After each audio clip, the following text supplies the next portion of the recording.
ladies and gentlemen, welcome back to All the Mods 10. So we've been a little bit busy. I'm slowly but surely printing a bunch, and I mean a bunch of printed silicone. It looks like I'm actually stopped at a moment. I don't know why. Okay, it's back to working. I don't know why, what exactly. I think we ran out of silicone, but really didn't. I don't know. But we just got done with the live stream, and with the live stream, we set up this potion corner over here, getting us regeneration in the pylon that we were working on. On top of that, we did some extended AE, and yes, we did go get some ether liquid, and we went to a different dimension. Now, if you wanted to join along on that adventure, don't forget to hit that little ding dong bell so that way you get notified when I do go live. It's not quite often, but it's good enough. Now, one thing we're going to get into today is Industrial Foregoing. And with the craft of whatever this is, a pity frame, machine frame, we can get started on the actual quest line here. With that, we can create a couple things and actually get what is the fluid extractor, so that way we can start getting some rubber. Now, I've extended my crafting to do a lot more for our molecular assemblators. In turn, I can auto-craft some fluid extractors with just a simple press a couple buttons. Now, you can go into different logs and see exactly what the fluid extractor kind of gives you. It looks like acacia should be pretty good here. Now, with our modular routers that we have hooked up with everything, this automatically creates whatever we want, and we're making what is called wood seed that we will then pick up and go put down in our farm down here. Wood seed is now being collected within our farm.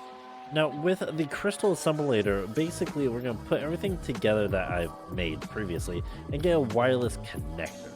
Now, the wireless connector can be used for a lot of things, but we're also going to get a ME port bus here, or bus port here, and then also some wire. Now, one thing we're going to need is a wireless setup kit. Basically, the wireless setup kit has it set up so that way down below where my actual EE is set up, I can right-click it there and then right-click a wireless connector up top with me, and this is now set up for what my inventory basically is. Now, this has a buffer of logs because I haven't told it where to actually send it to. This is an advanced item placer by Just Dire Things, and yes, I got this once again from our good friend at a Chosen Architect. Now, basically, you don't want to do it too much, you don't want to do it too little, but it seems like this is going to be it. Basically, it's going to drop down acacia logs that we can then ignore, and requires energy, so we're going to do a some ender. I might just be able to do nionics here. Perfect. And this is going to basically set it down. These fluid extractors are then going to power up and withdraw latex like it's nobody's business. Looks like they are working perfectly fine. Now, with this pumping out latex, we need to be able to put the latex somewhere. Now, we do love us a good mechanism pipe that goes straight into the ground.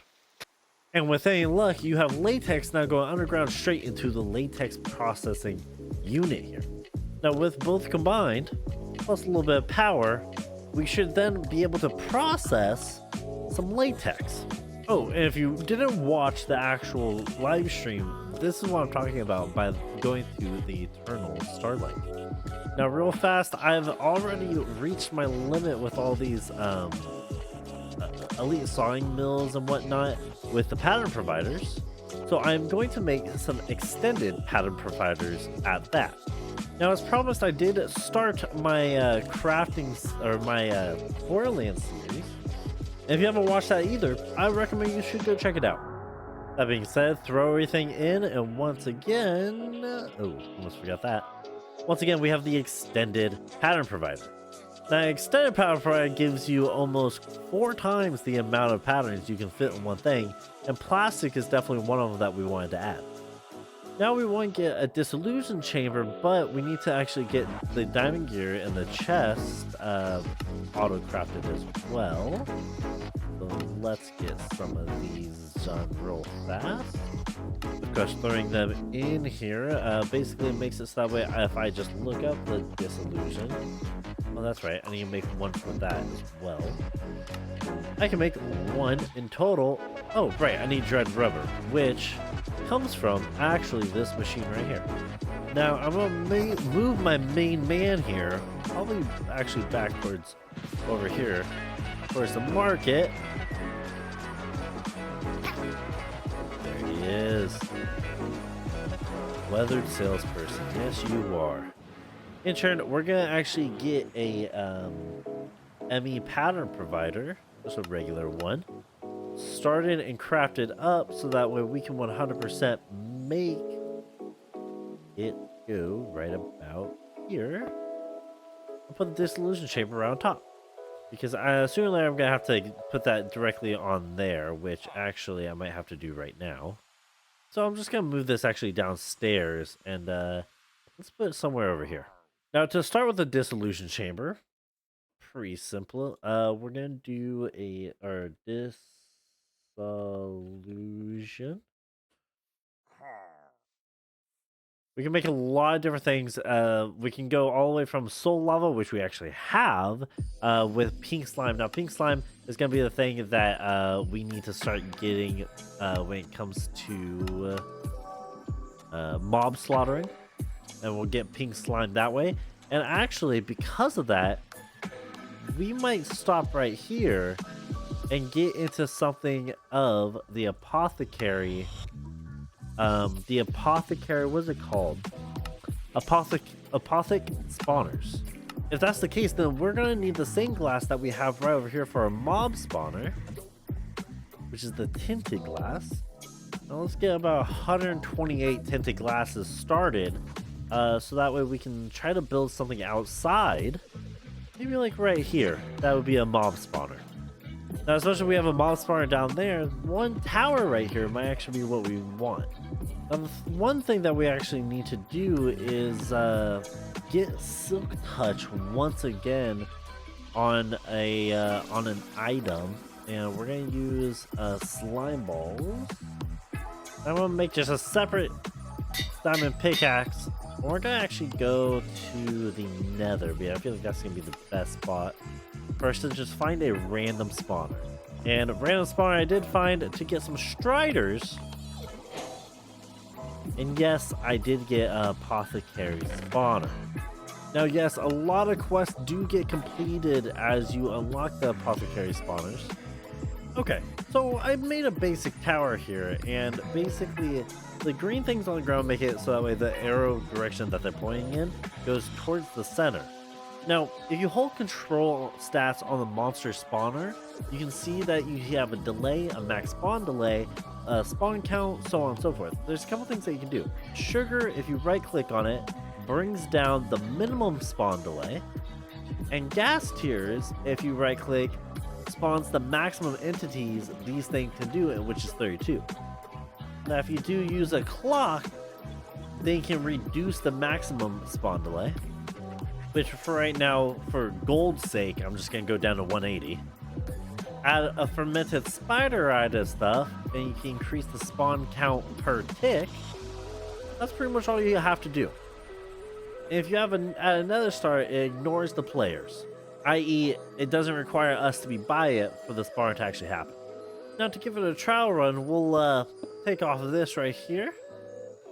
And, board this up. Now this is a blaze or a strider spawner.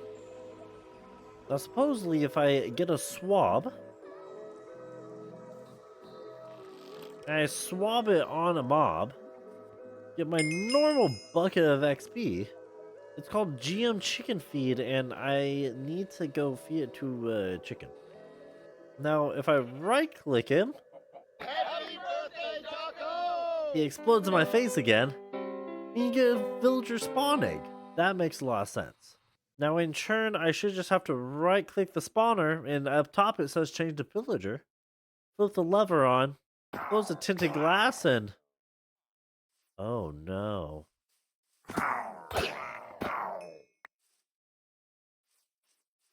Oh no, I'm about to get so much stuff in my inventory. Now it does seem like I need to reduce the range that people spawn in because some of them are spawning outside of this tower. Now this looks like it's actually going to work after reducing the spawn range down to 2, because that's all it is. It's really a 5x5, but when you put something in the middle, they can only spawn 2 blocks out. 3 was hitting the glass and probably knocking them out anyways. Now realistically, this is a great way to get XP, don't get me wrong, but what we actually want to do is hold this. I'm not gonna lie, I forgot what I was gonna use it for. That's right, we're actually going to be getting rid of this spinning mob machine, and we're going to actually be placing in the something that can give us pink slime a little bit later on in Industrial Foregoing. Now, speaking of mobs, there's something that we want to do at the Ancient Factory. And the Ancient Factory is about 2,000 blocks this way. We're going to go visit somebody that we haven't visited yet. Now, realistically, should I be doing this? Probably not. Now, is it just me, or am I tripping out? No, I don't see anything on the surface. I definitely don't see anything in the sky. I guess I have to dig down. Yeah, I definitely found the place. And oh my goodness, what is this place? I don't even know where to go into. On top of this is half condoned by like the warden. Oh, here's the entrance. Hello. Oh, you're gonna hurt me, okay. Okay, at least I can one-shot these guys. Okay. Okay, we're good so far. Lightning rods. Hello? Hey. Oh, you shoot me? Can I shoot you? No, no. I guess kind of hurt. My regen's definitely gonna help. Oh, hell no. What the hell?